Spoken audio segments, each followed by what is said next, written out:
what we had present in February. And so these are some of the components. And hopefully you'll grab something from it and take it to your another level. But it all starts with a commitment by the leader, you. I mean, without the commitment, I don't know if there's being half pregnant. Can you be half pregnant? So you're either in or you're out, right? So you've got to commit. You're here, so you're probably committed. But even though that you're here, you're still trying to figure it out whether this thing is for you. Listen, what is it about not making more money, helping others, learning, personally growing is not about you? So make the commitment. Now, make the commitment part-time or full-time, but make a commitment. Once that decision's made of a commitment, not turning back, things will start to happen for you. In absence of that, you'll still meander, I think. So I think the premise has to start with you, the commitment. And then the second most important thing, and this is what we teach, I mean, this is the governing message for me, and how can you base a decision in your life without a personal mission statement? It should, every decision, every encounter, everything that happens in your life, compare it to your personal statement of purpose. If you don't have that, then you'll base it on how you feel.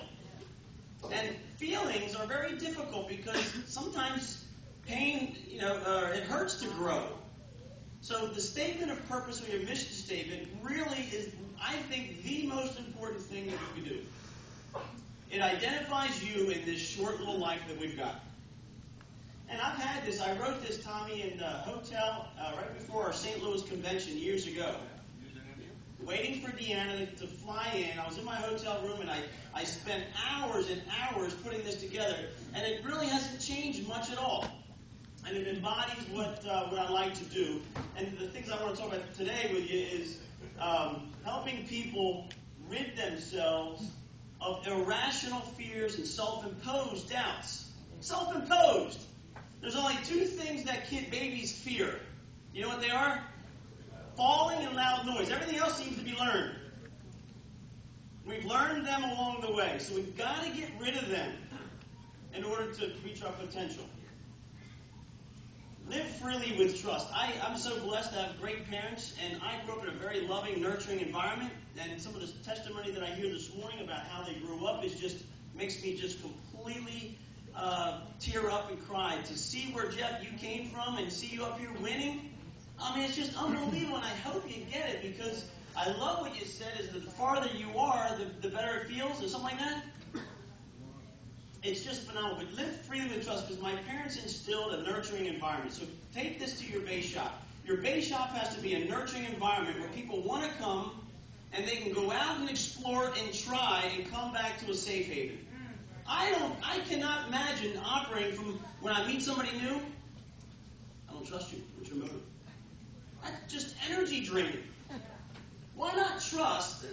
If you get hurt, you know how to deal with them, but it shouldn't affect you. Right?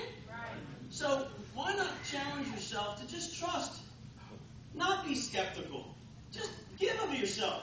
If they take advantage of you and you don't die, you're fine. Right? If you do die, you're going to heaven, so that's easy. So, the frailty of life. My father's 85, and I think he's in overtime right now, and it's sad because here's the Rock of Gibraltar, and he's just breaking down. He weighs 117 pounds, and here's my father. I mean, this is our father, and I spent so much time with him. And I got to hear his story. He's an immigrant, and I got to hear his story. What if he passed without telling me the story? So then I related to my children. I got to tell them my story now, because we don't know where we're going to go. But the thing that I came to a head the other day, we went to a funeral, and he turned, and my brother gave the eulogy, and he turned to me, and he says, I'm just so proud of my kids. I'm like, I mean, isn't that the ultimate? So, making like Bob Safford, I want him to be proud. I want my father and my mother to be proud. I want my teammates to be proud. I want Ron Weber and Brian O'Neill and Tom Safford to be proud of what we do. So that's a large portion of why we stay working at it. Ryan Wagner is my is a 17-year-old kid that passed away just the other day. Cardiac arrest, just died. Woke up 7:30 in the morning, went to the bathroom, fell, died. Parents never saw him again. He's very close to the family. went to the funeral, it's just unbelievable, the frailty of it all. And then you see the basketball player on TV, shoots, winning score, winning, he's a stud, he wins, 20-0, shaking hands, falls over, dies. Amazing. It's amazing. So, with that as the backdrop, can we really complain about anything? No. Please stop complaining about anything. Stop it. Start living. Live freely with trust. Okay? Please. And then now, this is the basis of building your business. It starts with that. Give it all you got for as long as you can.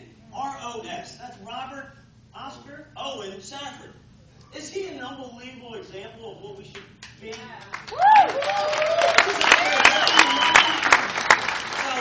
give it all you got as long as you can. And then here's the thing for me, and this is a business, it's not church, but I like to talk about my faith, and the question I always ask myself is, am I living up to God's expectation of me? Man, doesn't that humble us? Another thing that's got to be present that we talk about, we want to build a $30,000 base shop. I didn't come up with that number. John Addison and Rick Williams did. That's where we max out the compensation, a $30,000 base shop, serving about 35 families a month on the life insurance side. So RVPs, aspiring RVPs, that's the business we're in. So let's focus on, if you're going to be full-time, to get to a $30,000 base shop. If we're not there quite yet, then we've got to get there first, and then we've got to teach our up-and-coming promotions and our up-and-coming leaders to get to a $30,000 base shop. Right? That's what the comp is. And recruiting, now this is, I was telling Ronnie Weber, I've been a decent recruiter, but not a great one. I think I could be. I focused on premium and always making money and paying bills. And I've always said to myself, I wonder what I could do if I sold out to recruiting. I mean, I've spurts, done it, but then, I always get tripped up.